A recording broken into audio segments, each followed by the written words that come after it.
nós estamos começando mais uma edição do programa Faça a Diferença e hoje nós vamos conversar sobre o Outubro Rosa, esse movimento fundamental de conscientização para a detecção precoce do câncer de mama. As nossas entrevistadas hoje são a vice-presidente do IMAMA, a psicóloga Lucy Bonazzi, que está com a gente aqui no estúdio, e a enfermeira Jerusa Bittencourt, que nos acompanha virtualmente. Muito bem-vindas, é um grande prazer conversar com vocês. Obrigada. Hoje sobre esse movimento Outubro Rosa e sobre as atividades programadas aqui no estado. Dia 29 de outubro a gente retoma a Caminhada das Vitoriosas e eu queria que tu nos falasse um pouquinho dessa atividade, Lucy. Esse ano a gente retoma de forma como tínhamos a caminhada, né, que o ano passado fizemos carreata em função, né, da pandemia, e esse ano a gente vai conseguir fazer a caminhada. A caminhada vai acontecer saindo do Parcão, indo até a Redenção, como geralmente fazemos. Mas uma coisa que é muito importante durante a caminhada é que, além de reunir várias pessoas que tenham alguma relação ou não com pacientes com câncer, é para poder mostrar para a população de Porto Alegre que as pessoas possam se lembrar e tomar uma atitude de fazer os seus exames de prevenção, seus exames de mamografia e ecografia. Porque muitas vezes as mulheres vão adiando. Então, não é à toa que o outubro se ilumina de rosa, né? Mas é muito mais pela questão assim, de lembrar as pessoas que quanto mais precoce se detecta o diagnóstico de um câncer de mama, mais chance ela tem de cura, né? E de qualidade de vida nos tratamentos também. Claro. Então, esse seria, assim, tudo que a gente tenta, através do Outubro Rosa, mostrar, né? Tem pessoas que já passaram pelo tratamento, pessoas que estão passando, e a comunidade em geral, que nós temos muita gente que a gente consegue reunir nesse dia para mostrar e chamar atenção para a causa. Sim. Jerusa, está nos ouvindo bem? Tá. Estou. Jerusa, a gente sabe que na pandemia esses exames de prevenção do câncer de mama, assim como outros, eles ficaram represados, né? Muita gente deixou de fazer, o que provavelmente vai ter como consequência diagnósticos tardios. Tu que trabalha com saúde pública, como é que tu avalia esse quadro? Em primeiro lugar, oi para todo mundo que está nos assistindo, oi para vocês que estão aí no estúdio. Eu sou profissional da saúde aqui em Porto Alegre, atuo no município de Porto Alegre. Da experiência de Porto Alegre durante a pandemia, apesar de haver todo um movimento e uma priorização da questão do Covid, em saúde pública, porque eu estava atuando na atenção básica naquele momento, a gente foi convocado a não deixar de lado tanto a questão do colo do útero como a questão da mama. A gente sabe que, independente da questão previsão, né, que o município fazia e de incentivo para que os profissionais seguissem fazendo exame clínico, seguissem encaminhando quem tinha indicação para mamografia ou até mesmo quem tinha indicação para alta complexidade, esse movimento a gente foi incentivado a manter, tá? Isso eu faço o relato da vivência aqui de Porto Alegre. A gente sabe que aí tem um outro lado, que é a atenção secundária. A própria questão de laboratórios, a própria questão de exames, a gente sabe que foi feito todo um escalonamento e foi reduzido, né, o acesso das pessoas àquele espaço de marcar uma mamografia, de poder fazer o exame. Então, são vários momentos, né, para que a pessoa consiga chegar ao diagnóstico do câncer de mama. E, infelizmente, a pandemia, ela, apesar da gente manter os olhos nesse tema, a gente não conseguiu dar conta da forma que a gente gostaria. De fato, a gente ainda vai ver os resultados negativos da pandemia sobre esses temas, né? Tanto o câncer de mama como a questão, eu falo também do colo de útero, porque em algum momento talvez alguém até pensasse que o posto de saúde só iria atender casos de Covid, mas não. as questões de saúde da mulher, as questões relacionadas a esses temas que são as prioridades em saúde pública, eles foram colocados, eles se mantiveram como prioridade, a gente seguiu tentando dar conta. Só que nem eu disse, o contexto, ele era desfavorável, né? Sim. Então, isso a gente vivenciou na pandemia. Por mais que eu encaminhasse alguém para mamografia, não necessariamente ia fazer dentro do tempo hábil que fosse necessário para ela, entende? Ainda pensando na questão da prevenção, né, que é a nossa principal luta, né, alertar mulheres para realizarem os exames, para, se for o caso, fazer um diagnóstico precoce. Nesse ano, a caminhada tem um tema que é Pergunte para ela, né, justamente para incentivar as pessoas a realizarem esses exames. Tu poderia falar um pouquinho melhor, um pouquinho mais para a gente dessas perguntas? Sim. Nós temos feito a campanha 3 Perguntas que Salvam, porque são pessoas, todas as pessoas têm uma mulher na sua vida, né? Seja de alguma forma de relação. Então, a ideia é alertar não só as mulheres para que elas façam os tratamentos, mas que os familiares também possam ajudar ela a lembrar e tomar uma atitude de fazer. Então, as perguntas se relacionam, você já fez sua mamografia esse ano, né? Então, são várias perguntas, não são só 3, a gente tem várias, mas a gente fala em 3, né? Que faz com que as pessoas se alertem também. E é interessante porque quando a gente fala sobre as perguntas que salvam, a gente tem histórias assim que nos contam das crianças perguntarem para as mães se elas já fizeram, né, dos adolescentes cobrarem das suas mães se já fizeram o exame. Então, sempre tem pessoas que vão estar ligadas e que vão fazer esse alerta. Então, não fica só a mulher tendo essa necessidade do cuidado. Essa responsabilidade e essa preocupação também, né? Isso, a responsabilidade é dela, mas se ela tiver ajuda para poder ser lembrada, né, e tomar uma atitude e fazer o seu exame, né, isso para nós é muito importante, porque reflete em vida, em cura. Sim, eu até achei muito interessante esse ano, eu vi a minha neta, que tem 7 anos, estava indo com a camisetinha do Imama no colégio, porque já estavam trabalhando isso. Eu acho que isso é uma coisa recente, né? Antigamente tinha muito, sei lá, medo de se tocar nesse assunto, né? Sim. E hoje a gente já está vendo movimentos assim envolvendo as crianças, né? O que é muito importante. Jerusa, no caso do exame, qual seria o primeiro passo que a mulher que quer fazer uma mamografia deve tomar aqui em Porto Alegre? Em relação à questão das idades, principalmente, tá? O Ministério da Saúde, talvez aqui algumas pessoas até vão discordar, mas eu estou falando do que é protocolo, tá? A gente deveria, né, acima dos 50 anos, todo mundo fazer mamografia anualmente. Aqui em Porto Alegre, a gente tem um protocolo um pouco diferente. A gente, a partir dos 40, a gente já consegue encaminhar as mulheres para fazer a mamografia. E mulheres com histórico familiar, com mãe, com avó, até câncer masculino, tá? A familiar teve câncer masculino de mama, a partir dos 35 deveriam fazer a mamografia. Então, falando só do ponto de vista da idade. Em relação ao que vocês estão colocando, que eu acho que é bem importante, né? A gente quebrar os tabus sobre o corpo, sobre o toque, sobre se olhar, sobre se conhecer.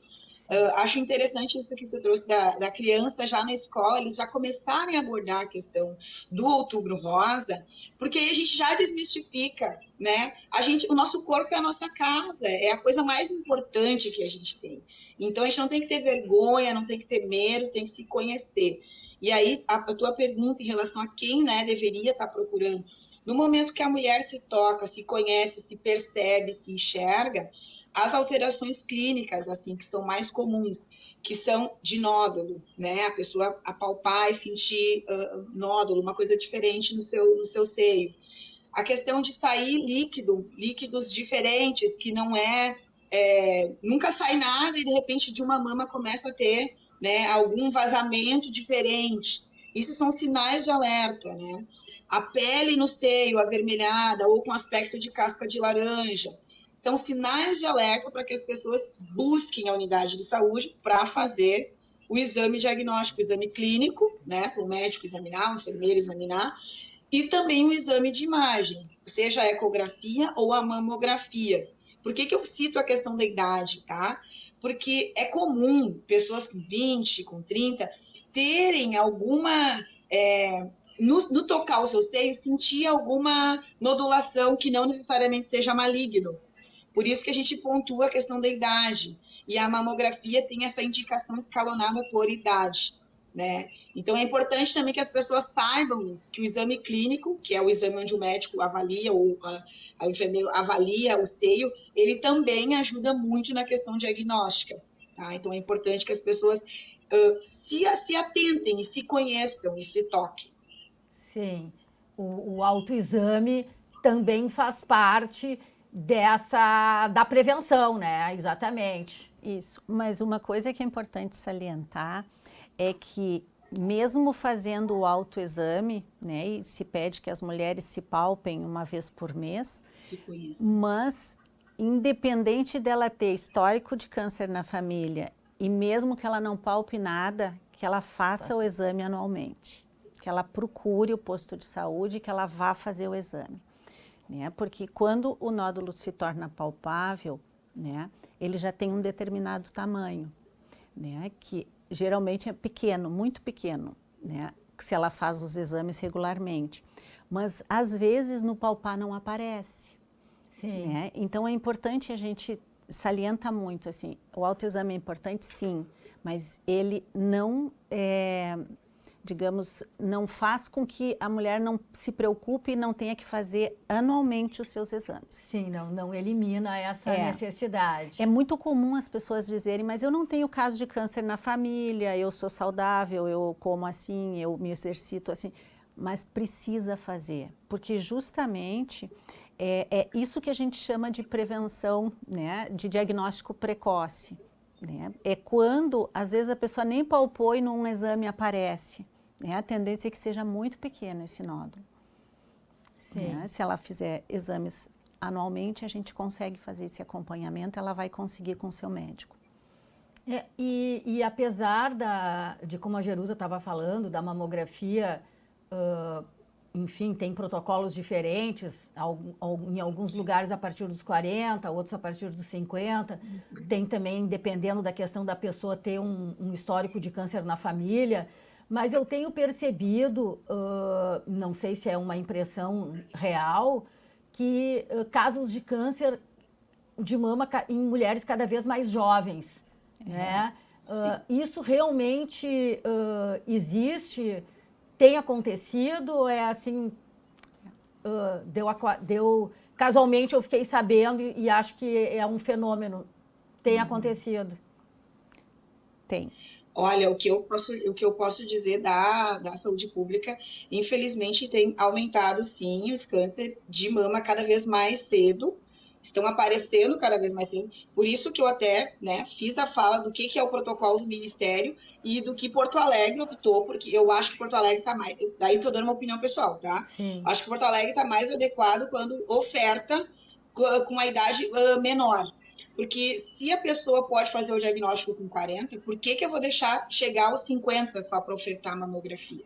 Né? E realmente a gente tem percebido um aumento. E aí, assim, o problema é todo o nosso contexto social de alimentação, a qualidade do ar, a qualidade da água, toda a nossa influência alimentar, né, que nem foi colocado aqui, o hábito saudável ou não, a obesidade, tudo isso, a gente vive numa sociedade que é adoecida. Então, isso são fatores de risco para o desenvolvimento do câncer de mama, né? E aí, consequentemente, acaba atingindo uma faixa etária assim, anterior ao que é o protocolo de fazer a mamografia. Porque a gente também tem mais um detalhe, né? Uma coisa é o que o Estado, né, o governo, enfim, oferece, a faixa etária, e outra coisa é os equipamentos, gente, e aí eu faço realmente uma crítica. Infelizmente, né, a gente não tem dado conta no tempo hábil. Se tu abrir, e daí eu falo com muita tranquilidade, se a gente abrir a lista do GERCOM hoje, de solicitação de mamografia e o tempo de espera dessas mulheres, vocês vão ver que é de 6 a 8 meses. Então, uma pessoa que faz hoje um exame clínico, que um profissional examina, ela pode demorar até de 6 a 8 meses para conseguir fazer essa mamografia. Então, a gente tem ainda também esse fator, é uma demanda muito maior do que a nossa oferta de equipamento e de equipe para fazer essas mamografias. Mas isso é um problema sério, né? Sério. Entre a consulta e o exame pode demorar, então, 8 meses. E nós estamos falando de Porto Alegre, né? Sim. Que supõe-se que tem uma situação um pouco melhor. Lucy, tu é psicóloga, né? Sim.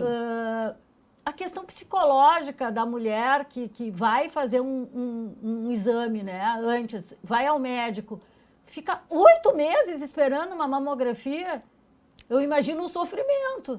É um sofrimento. É um sofrimento, sim. Né? Independente de ser 2 semanas, 2 meses, só aumenta o sofrimento. Né? Porque a pessoa sabe que é portadora de uma doença. Né? No caso, ela nem sabe ainda, né? É uma suspeita, digamos uma assim. Suspeita, né? Mas eu falo porque, às vezes, depois da mamografia, me corrige se eu estou... depois da mamografia, ainda tem mais um tempo para poder fazer a biópsia, né? Que também é outra coisa. Então, às vezes, isso se estende, né, muito. Então, por isso que a gente tenta, assim, né, alertar. Nós, no Instituto da Mama, a gente faz várias campanhas, inclusive isso que tu falou, nós temos o IMAMA na escola, sim, onde nós temos grupos de voluntária que fazem nas escolas com uma linguagem, né, para os adolescentes, para as crianças, para que eles também não se assustem, mas que eles também comecem a ouvir isto, né, como uma coisa que eles vão ouvir muitas vezes o câncer, a palavra câncer, mas isso não é sinônimo de morte. Então, a gente coloca para as crianças, para os adolescentes, as crianças maiores, claro, né, para poder explicar para eles. Sim, né? Não é Porque sinônimo de morte, principalmente se for né? Exato. Isso é uma coisa que precisa ser ressaltada, né? Exato, porque essas meninas, né, à medida que vão se tornando mulheres, elas já vão tendo uma ideia de que isso está incorporado no ouvir dela, na conscientização dela. Então, por isso a gente também tem um programa de trabalhar com adolescentes nas escolas, de poder fazer palestras para eles, né, onde a gente mostra, né, como é que é a importância disso, né, o que acontece, que existe tratamentos, que existe cura. Né? Então, essas coisas é importante a gente poder falar disso. Né? Porque... Agora, tendo uma biópsia positiva, no caso, legalmente... o serviço de saúde é obrigado a realizar a retirada do tumor num determinado tempo, né? Na lei, né, foi proposto isso já faz um período de tempo. É para ser em 30 dias a partir do diagnóstico confirmado. Mas é que nem a psicóloga acabou de dizer, né? Às vezes até tu chegar nesse diagnóstico, fechar esse diagnóstico, pode demorar 8, se demorar mais depois ainda da mamografia, todo esse processo, né? 8, 10 meses, né? Mas pela lei, tá? Em 30 dias a pessoa deveria ter acesso ao tratamento. E além da cirurgia, no caso, ou cirurgia ou a quimioterapia. Químio. Então, isso é um dos braços, né, do nosso trabalho dentro do Instituto da Mama, é justamente assim, conscientizar a população, fazer ações de políticas públicas, justamente para a gente poder tentar que as pessoas tenham, né, não só a conscientização, mas a facilidade do acesso também. Sim. Né, encontrar caminhos para isso, né, além do trabalho mais assistencial que também a gente faz lá dentro. Eu acho muito importante, eu eventualmente visito o IMAMA e sempre encontro várias mulheres lá e eu acho que é muito importante esse acolhimento que vocês dão, né, que o Instituto dá, até porque muitas vezes a pessoa recebe um diagnóstico e realmente não sabe como proceder, né, com relação a direitos e com relação também a questões de saúde e também o acompanhamento psicológico. No caso Como é que vocês trabalham o IMAMA? Assim, Nelo, é muito difícil. A partir do diagnóstico, né, tem duas coisas que se instalam, assim, né, que é o medo, né, junto com a preocupação, a tristeza, né, as incertezas que estão relacionadas ao medo e, ao mesmo tempo, a esperança. E a coragem, né? Então, tudo isso, né, tem esse início. E no IMAMA, o nosso objetivo, né, num dos braços né, das nossas atuações, é fazer justamente a palavra que tu disse, é fazer um acolhimento, né? Por quê? Porque as pessoas não têm como sair do que elas vão ter que viver, elas vão ter que viver aquele diagnóstico, aquele tratamento, né? E inclusive às vezes o pós-tratamento, que também é um período que, né, tem um alívio, mas tem várias outras preocupações. O que a gente tenta é fazer com que ela tenha um suporte, né, para poder cuidar de alguns aspectos, para ela poder viver esse tratamento. Então, quando ela chega no Instituto da Mama, ela é acolhida, né, ela é atendida por pessoas do núcleo de psicologia, independente do que ela queira. Ela pode ir para buscar, no caso, redução de valor em exames, ela pode ir buscar perucas, que a gente faz o empréstimo de perucas. O que ela for fazer e ela precisar, ela passa por um acolhimento, que é uma espécie de uma triagem. A partir daquele momento, se ela, por exemplo, foi buscar a mas a gente viu que esta pessoa, ela se beneficiaria de um acompanhamento emocional, ela se beneficiaria, por exemplo, de uma orientação jurídica sobre os direitos, né, que ela tem ou algumas situações que ela pode ter de vida, ela se beneficiaria de uma orientação nutricional. Então, nós oferecemos dentro do IMAMA, a partir dessa triagem, nós oferecemos essa disponibilidade para as pessoas, que esse trabalho é feito por pessoas voluntárias, ela não vai pagar nada por esse serviço. Então, a gente tem, né, psicoterapia, não só dentro do Instituto, como a gente tem psicólogos parceiros, onde a gente encaminha e as pessoas doam horas nos seus consultórios, né? Então, elas atendem por 4 atendimentos sem custo, pessoas que nós encaminhamos. Elas têm uma orientação nutricional, onde ela recebe, é feita uma consulta individual com a nutricionista, nossa nutricionista tem formação em nutrição oncológica, né? E ali ela faz toda uma orientação, geralmente pré-químio ou durante químio, ou às vezes pré-cirúrgico, pós-cirúrgico. Independente do momento que a pessoa está, ela recebe uma orientação nutricional, que são consultas. Ela recebe orientação jurídica, porque às vezes as pessoas não sabem como buscar benefício, como fazer as questões, né, que ela tem direito. Nós temos também meditação e reiki, que faz parte das terapias integrativas e que hoje essa questão já está mais do que consolidada em congressos. Inclusive, que a gente vai. Pelo SUS, né, também. Isso. Sim, né? A outra coisa que a gente também, né, oferece é cuidado em termos de fisioterapia, né? Nós temos algumas parceiros que nos fazem. E essas pessoas, elas fazem a orientação, porque muitas vezes quando a pessoa faz esvaziamento axilar, pode que ela venha a ter, ou mesmo que tenha só o linfonodo sentinela, que é um linfonodo ou menos, ela pode vir a ter linfedema, que o braço incha, aquilo dói. Então, a gente tem como fazer um encaminhamento para ela fazer uma avaliação e um cuidado com o fisioterapeuta, né? A outra coisa que a gente tem agora, dois parceiros também que têm feito, né, que é micropigmentação de mamilo e areola, né, e camuflagem de cicatriz. Então, são pessoas que têm, né, essa formação e são parceiras. Então, pessoas que a gente tem dentro do Instituto, que às vezes já fizeram a reconstrução, mas não conseguem fazer, né, o mamilo e areola. Então, eles fazem por tatuagem, né? Então, são tatuagens que ficam muito bem.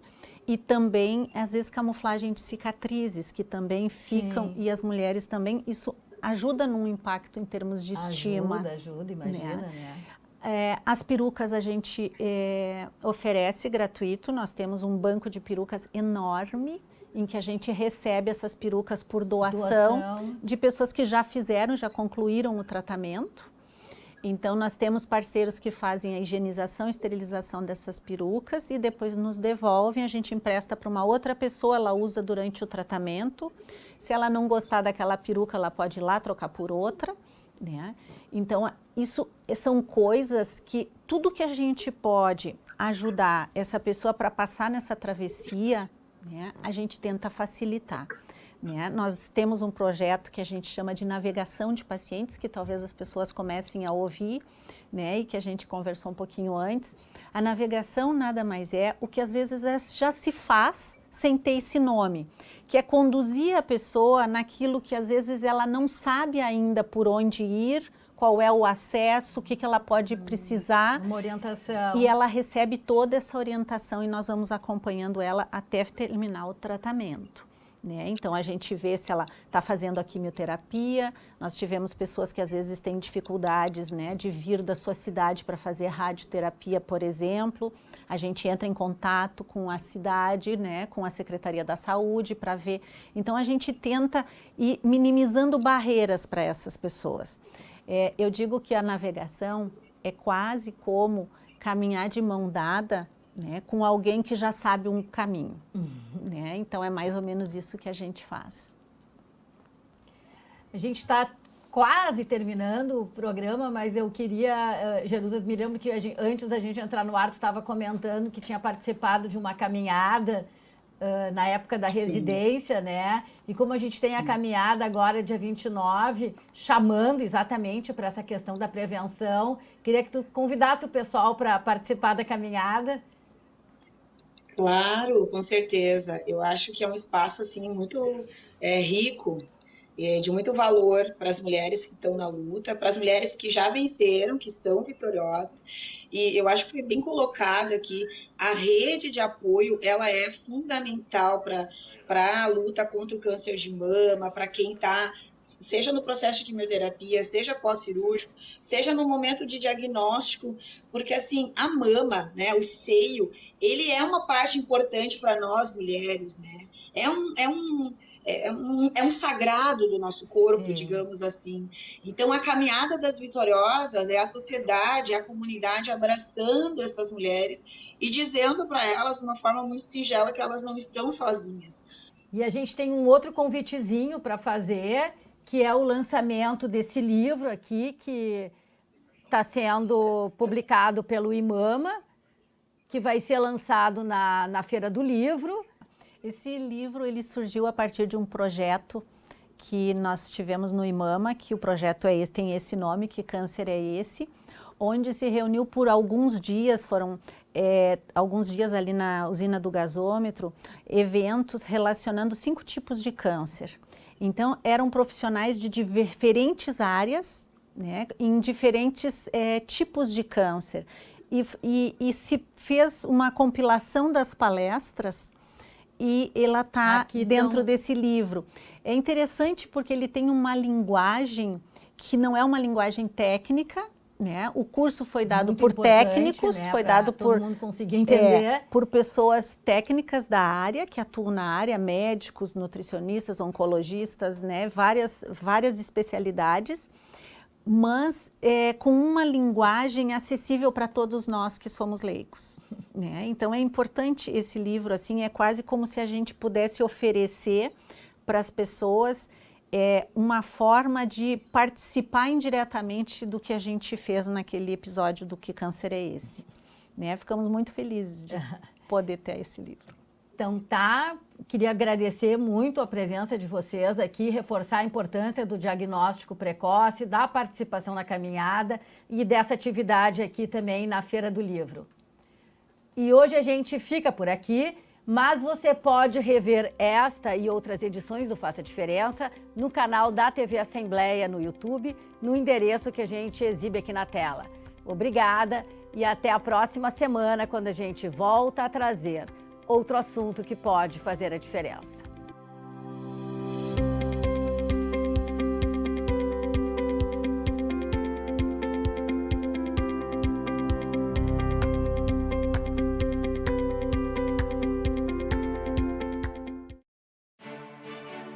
A A Câmara de Vereadores é a Casa do Povo. Aqui são criados, votados e aprovados os projetos de lei que definem o rumo e o futuro do nosso município. A Câmara de Vereadores também exerce a função fiscalizadora, supervisionando as ações e decisões do Poder Executivo. Faça parte das decisões. Quando a comunidade participa, a cidade cresce.